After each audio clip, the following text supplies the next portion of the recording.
স্বপ্নের কৃষি খামারে সবাইকে স্বাগতম। আমরা প্রতিদিন মুরগিকে বিকেলবেলা ঘাস খাওয়াইতে থাকি।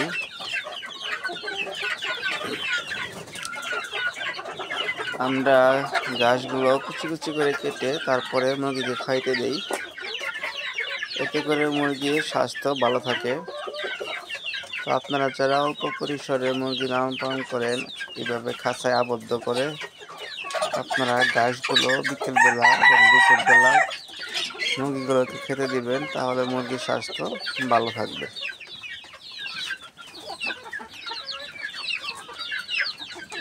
মুরগির ঘাস খাওয়ার দৃশ্য। সবাইকে স্বাগতম। আপনারা যারা এখন আমাদের চ্যানেলটি সাবস্ক্রাইব করেন নাই, চ্যানেলটি সাবস্ক্রাইব করে আমাদের পাশে থাকবেন সুন্দর সুন্দর আপডেট ভিডিও পাওয়ার জন্য। সবাইকে অসংখ্য ধন্যবাদ।